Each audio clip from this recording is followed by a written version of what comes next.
Wir haben es gehört, Deutschland und auch die EU wollen demnächst wohl Steuern erheben auf den Verkauf von Bitcoin und anderen Kryptowährungen. Aber ganz generell ist meiner Meinung nach dein Vermögen in Gefahr und vielleicht jetzt momentan so sehr wie schon lange nicht mehr. Warum ich denke, dass das so ist und warum wahrscheinlich noch viel mehr kommen wird als das, was wir jetzt gerade eben erahnen, das will ich gerne in diesem Video mit dir teilen.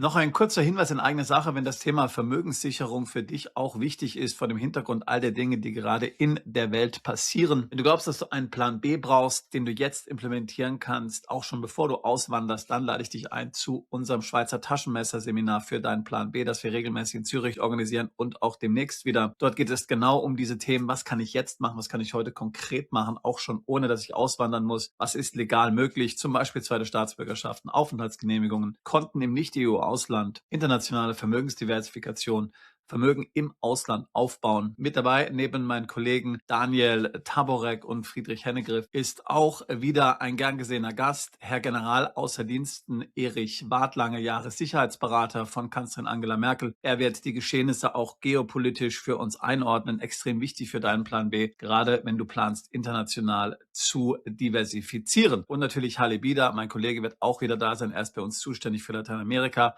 Er hat 12 Länder Lateinamerikas dieses Jahr schon für dich bereist, um dort vor Ort Erkundungen zu treffen. Auch das ein Event, der in Zürich stattfindet, unser Lateinamerika-Symposium.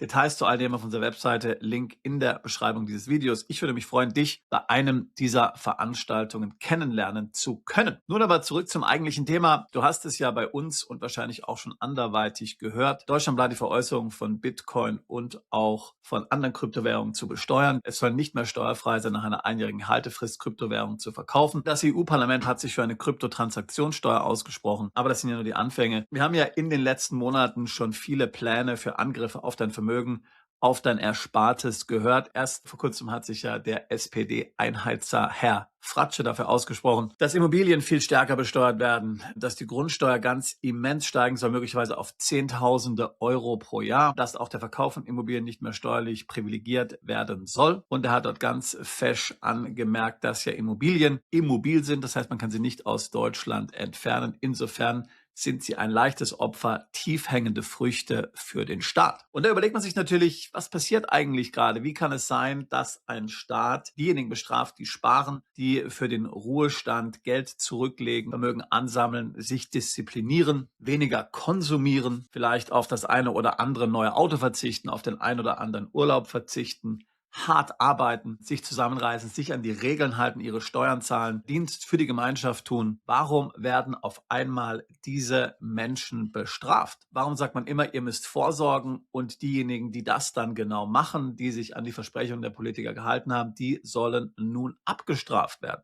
Und wie gesagt, das, was ich ja gesagt habe, sind nur einige Beispiele. Ich könnte jetzt auch von den Vermietern erzählen, die immer mehr zu den Bösen gemacht werden, die jetzt auch Sozialabgaben zahlen sollen auf die Mieteinnahmen. Oder die Familienmütter und Familienväter, die jetzt abgestraft werden sollen und zum Beispiel keine kostenlose Familienversicherung mehr bekommen können. Oder dass es keine sozialversicherungsfreien Minijobs mehr geben soll. All diese Dinge, die ja letztlich ganz normalen Bürgern helfen, die ganz normale Bürger unterstützen, die für mehr Gerechtigkeit sorgen. Warum wird der ehrliche Bürger, derjenige, der sich vorbildlich verhält, der sich an die Regeln hält, warum wird er offensichtlich jetzt und in Zukunft immer mehr abgestraft werden? Nun, die Antwort ist ganz einfach. Die finanzielle Lage in Deutschland ist prekär. Wir machen enorme Schulden und auch Subventionsprogramme, Stimulusprogramme, wie sie ja Herr Merz erst letztes Jahr beschlossen hat. Milliarden und Milliarden, Billionen sogar, die investiert werden sollen, sie verpuffen. Tatsächlich war der IFO-Geschäftsklimaindex im März 2026 so schlecht wie schon seit Jahren nicht mehr. Und das trotz all dieser Sonderprogramme, all dieser Sondervermögen, die geschaffen werden, trotz den gigantischen Mitteln, die in die Aufrüstung investiert werden. Sie helfen alle nicht, darüber hinwegzutäuschen, dass die Lage in Deutschland finanziell prekär ist, dass all diese Schulden nicht ausreichen. Es gibt weiterhin Haushaltslöcher. Und das liegt natürlich daran, dass wir über unsere Verhältnisse leben,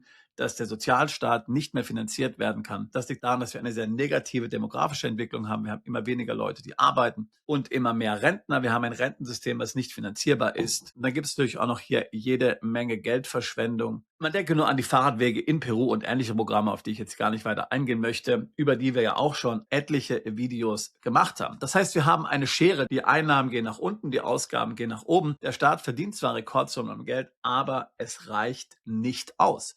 So, normale Steuern auf Einkommen kann man ja schon gar nicht mehr erhöhen. Die sind ja schon so hoch in Deutschland wie fast nirgendwo anders auf der Welt. Auch Sozialabgaben sind auf einem absoluten Rekordniveau, werden trotzdem weiter erhöht. Also es bleibt nur eins. Es bleibt der Zugriff auf die Vermögen. Was gerade jetzt im Iran passiert, das macht die Situation natürlich noch viel schlimmer. Dieser leichtsinnige Krieg, den Trump und Israel dort angefangen haben. Sie haben sich Illusionen hingegeben, dass dieser Krieg sehr schnell vorbei sein wird. Aber wir haben es gesehen, das Regime im Iran denkt überhaupt nicht ans Aufgeben. Sie denken überhaupt nicht daran, den Amerikanern hier zu einem Sieg zu verhelfen. Sie denken überhaupt nicht daran, es Trump einfach zu machen. Sie haben die Straße von Hormuz. Sie haben praktisch damit die ganze Welt in der Geiselhaft. Auf den Ölmärkten gibt es Chaos. Der Ölpreis steigt, der Ölpreis fällt. Jetzt letzten Donnerstag war der Ölpreis bei $126 pro Fass. Dann ist er wieder stark gesunken. Trump hat wieder irgendeinen Post gemacht auf Truth Social und die Märkte, sie sind so verblendet, dass sie darauf reagieren, als würde das ein Ende des Konfliktes bedeuten. Tatsächlich leben wir aber von den letzten Reserven, die es gibt in Tankern auf den Weltmeeren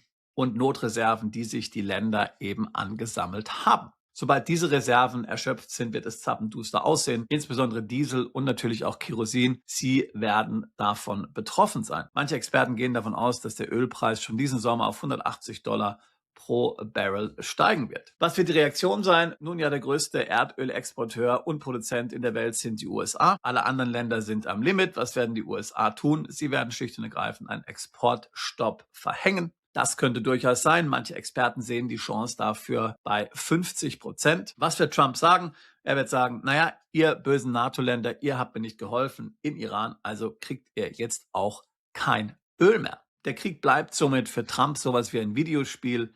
In den USA gibt es keine allzu großen Konsequenzen. Die Preise steigen zwar an der Zapfsäule, aber wie gesagt, wenn Trump hier ein Exportverbot für amerikanisches Öl verhängen würde und den Ölproduzenten ganz bestimmte Preise garantiert, die dann auch für sie einigermaßen profitabel sind, dann sinkt der Preis des Öls in den USA und auf den Weltmärkten sieht es nochmals sehr viel schlechter aus. Das ist die Gesamtmengenlage und vor diesem Hintergrund musst du die Gefahr für dein Vermögen sehen. Dabei ist ja Deutschland nicht mal das am schwersten betroffene Land. In Frankreich sieht es noch viel schlimmer aus. Deutschland ist ja nach wie vor ein vermögendes Land, hat nach wie vor eine starke Wirtschaft, auch wenn sie im Sinkflug begriffen ist. Sehr viel stärker wenigstens als Frankreich. Und in Frankreich, was wird dort als nächstes passieren? Naja, ich weiß es nicht. Es könnte zum Beispiel zu Unruhen kommen. Und wenn sich der französische Staat nicht mehr finanzieren kann, dann hat das natürlich Konsequenzen für den gesamten Euroraum. Tatsächlich gibt es Experten, die schon heute eine Finanzkrise wie nach 2008 auf uns zukommen sehen. Finanzkrise 2008, was ist danach passiert? Gerade im Bereich des internationalen Steuerrechts, das ist ja genau das, worauf wir uns konzentrieren, hat sich damals sehr viel verändert. Du kannst dich vielleicht an die Panama Papers erinnern. Damals hat man gesagt, so, nach dieser großen Finanzkrise müssen wir nun dafür sorgen, dass es keine illegale Steuergestaltung mehr gibt. Es darf nicht sein, dass Leute sich steuerlich optimieren. Jeder muss bezahlen. Es wurde eingeführt der automatische Informationsaustausch. Es wurden eingeführt Bail-ins. Das heißt, dass jetzt die Sparer die Banken sanieren müssen, dass es keine Bailouts mehr gibt. Es wurden Dinge eingeführt wie Transparenzregister unter allem möglichen Vorwand, nämlich unter dem Vorwand, die Kriminalität zu bekämpfen. Tatsächlich aber dienen diese Werkzeuge natürlich dazu, zu ermitteln, wer wie viel Vermögen hat, dass man zu einem günstigen Zeitpunkt dann darauf zugreifen kann und was ist ein günstiger Zeitpunkt als eine solche Krise. So, und das ist genau der Hintergrund dieser ganzen Diskussion, die wir in Deutschland haben. Auch die Wiedereinführung der Vermögensteuer, die Anpassung der Erbschaftssteuer. Mittlerweile haben wir ja die ganzen Instrumente, damit wir genau sagen können, wer hat welches Vermögen. Und ich meine hier nicht nur, wer besitzt welches Vermögen direkt, sondern wer hat auch Zugriff auf Vermögen. Denn zum Beispiel der automatische Informationsaustausch und zum Teil auch Transparenzregister, sie betreffen ja auch Dinge wie zum Beispiel Stiftungen, auch Stiftungen in Liechtenstein. Es gibt bereits heute Länder, die solche Stiftungen nicht mehr anerkennen und für die Erhebung einer Vermögenssteuer soll dem Stifter das Vermögen zurechnen, Bestes Beispiel dafür die Schweiz. Das heißt, dass zum Beispiel jetzt einfach auch Vermögen in Stiftungen zu verschieben, wird möglicherweise nicht mehr ausreichen in Zukunft. Du solltest sehr stark diese Ankündigungen, die jetzt Bitcoin und Krypto betreffen, im Kontext sehen und nur als einen ersten Schritt. Ich gehe fest davon aus, dass auch die Besteuerung von Edelmetallen kommen wird und natürlich auch von Immobilien. Und warum wird das so sein? Ja, man wird eine Vermögensteuer einführen, aber wir wissen alle, dass in den meisten Ländern eine Vermögensteuer absolut ineffizient ist. Sie ist einfach eine populistische Maßnahme, aber sie bringt nicht wirklich Geld. Wir haben es jetzt wieder gesehen beim DGB, der eine 10-prozentige Vermögensabgabe fordert. Stell dir das mal vor, 10% abartig, natürlich nur für die Superreichen, ist ja ganz klar. Die Superreichen, für die auch die Abgeltungssteuer angeblich mal eingeführt wurde und dann hat sie am Ende jeden betroffen. Aber ich kann mir nicht vorstellen, dass eine 10-prozentige Vermögensteuer kommt. Ich kann mir allerdings vorstellen, dass eine kommt und dann werden es ein paar Prozent sein.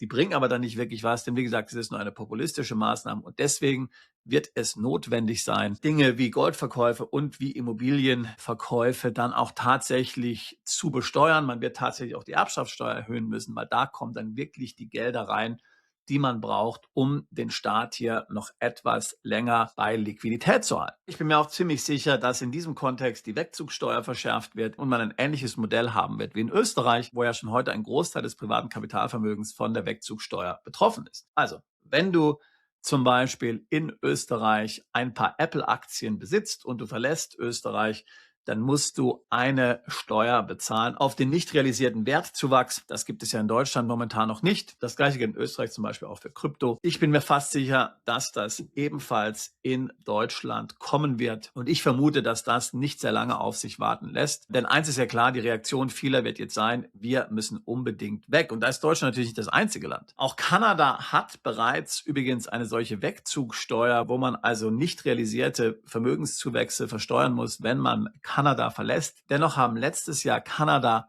120.000 Menschen verlassen. Kanada ist ein riesiges Land, hat aber eine kleinere Bevölkerung als Deutschland. Und diese 120.000, die gegangen sind und denen es egal war, diese Wegzugsteuer zu bezahlen, sie sind trotzdem gegangen. Das sind vor allen Dingen Gutverdiener und Vermögende, weil eben auch in Kanada die Entwicklung komplett in die falsche Richtung läuft. Gerade eben haben wir über Österreich gesprochen. Erst letzte Woche hat man in Österreich bekannt gegeben, dass die Wegzugsteuer weiter verschärft wird. Dort muss man nun beim Wegziehen, selbst wenn keine Wegzugsteuer fällig wird, sehr umfangreich sein Vermögen offenlegen. Ich gehe davon aus, dass die Wegzugsteuer in Österreich weiter verschärft werden soll und der Staat braucht eben umfangreiche Informationen, damit letztlich man hier besser auf das Vermögen zugreifen kann. Es ist immer das gleiche Schema. Der Staat nutzt Informationen dazu, die du ihm lieferst, um dich dann hinterher finanziell auszuziehen und dir dein Einkommen und dein Vermögen wegzunehmen. Deshalb sind generell die Staaten am besten, wo es nicht nur geringe Steuern gibt, sondern wo tatsächlich vor allen Dingen auch die Informationen, die man dem Staat gegenüber dann abliefern muss, nicht sehr umfangreich sind. Und am Ende dieser Entwicklung, wir wissen, was da steht, da wird die Besteuerung der Staatsbürgerschaft stehen. Das, was die USA heute schon haben. Wenn du Amerikaner bist, dann zahlst du in den USA Steuern, egal wo du wohnst. Da muss man der Ehrlichkeit halber sagen, das ist eigentlich für die meisten Amerikaner gar nicht wirklich so schlimm, denn erstmal gibt es sehr großzügige Freibeträge und zweitens sind die Steuern in den USA vielfach gar nicht so hoch, sondern vielleicht so hoch wie in der Schweiz und es gibt auch viele Doppelsteuerungsabkommen. Das heißt, für viele Amerikaner ist es verlässlich, eine Steuererklärung einzureichen, aber die allermeisten zahlen natürlich tatsächlich keine Steuer, wenn sie im Ausland leben. Würde jetzt Deutschland eine Besteuerung der Staatsbürgerschaft einführen, wäre das natürlich komplett anders, weil in den meisten Ländern ist die Steuer niedriger als in Deutschland.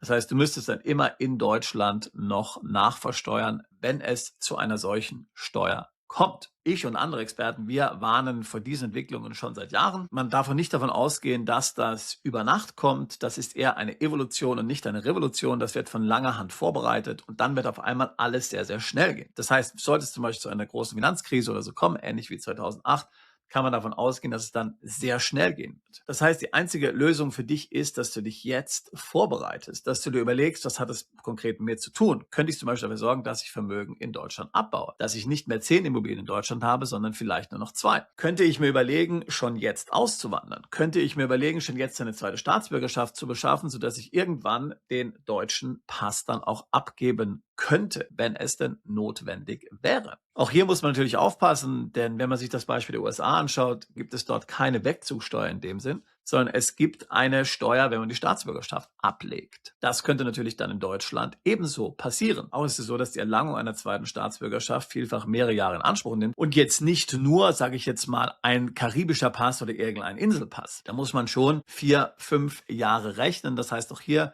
musst du dich jetzt anfangen vorzubereiten. Konten im Ausland eröffnen.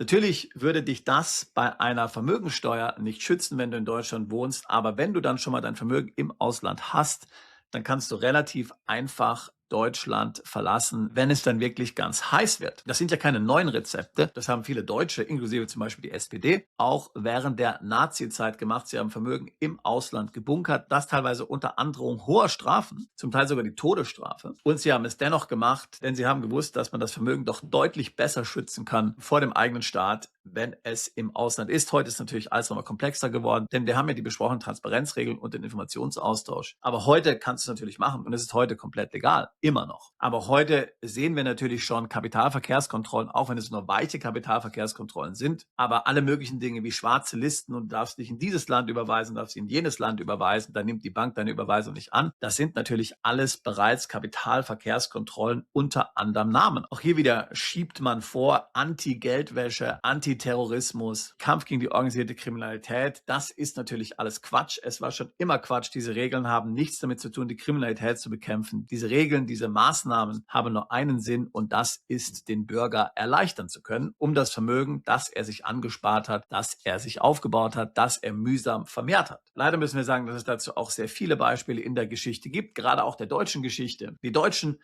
sie sind ein Volk, die von ihren Regierungen leider immer systematisch aufs Kreuz gelegt wurden und verarscht wurden, bestohlen wurden, betrogen wurden. Zuletzt in ganz großem Stile eben bei den Nazis, die sich heimlich das Ersparte der Bürger bei den Sparkassen unter den Nagel gerissen haben, ohne dass die Bürger davon etwas erfahren haben. Das hat dann dazu geführt, dass nach dem Zweiten Weltkrieg die Bürger letztlich ohne Geld dastanden und die Währung zusammengebrochen ist. Also, es ist wichtig, dass du den Gesamtkontext verstehst. Es ist wichtig, dass du verstehst, dass es eine langanhaltende Entwicklung ist, dass du diese Entwicklung nicht stoppen kannst, dass meiner Meinung nach nichts diese Entwicklung stoppen kann. Alles, was du machen kannst, ist dich jetzt vorbereiten, solange es noch geht. Vermutlich wirst du nicht verhindern können, dass du Verluste erleidest, aber solange diese nur beschränkt sind, wirst du vermutlich damit leben können. Es wird dann wenigstens kein Totalverlust sein. Das heißt, ich rate dir, dich vorzubereiten. Ich rate dir nicht einfach blind in den Tag zu leben, sondern die Zeit, die du hast, zu nutzen, sinnvoll zu deinem Schutz, zum Schutz deiner Familie, zum Schutz deines Vermögens. Ich bin mir sicher, in ein paar Jahren wirst du mir dankbar sein, wenn du diesen Rat befolgst. Und wir können dich natürlich gerne dabei unterstützen. Wir haben eine sehr lebhafte Community von Leistungsträgern aus Deutschland, Österreich und der Schweiz, die genau schon hier mitten in der Umsetzung stecken, die sich gegenseitig unterstützen. Und wir unterstützen dich natürlich dabei auch gerne. Wir können ein Beratungsgespräch führen. Link dazu in der Beschreibung dieses Videos. Nicht nur mit mir, sondern natürlich auch mit meinen anderen Kollegen. Kannst du alles komplett über unsere Webseite buchen. Gerade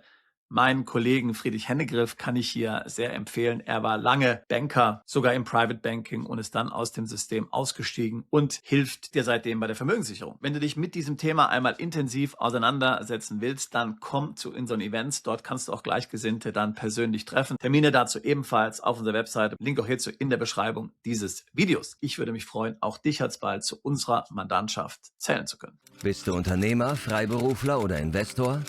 Zieht es dich schon lange ins Ausland? Mach heute den ersten konkreten Schritt in eine Zukunft mit mehr Geld und mehr Freiheit. Buche ein Beratungsgespräch mit Sebastian und seinen Kollegen. Unsere Kanzlei unterstützt Mandanten wie dich dabei, deine Steuerlast legal zu reduzieren, Vermögen aufzubauen und zu schützen und deine persönliche Freiheit zu maximieren. Profitiere jetzt von unserem Fachwissen und unserem Netzwerk. Gehe zu mandatierung.com und werde Mandant unserer Kanzlei.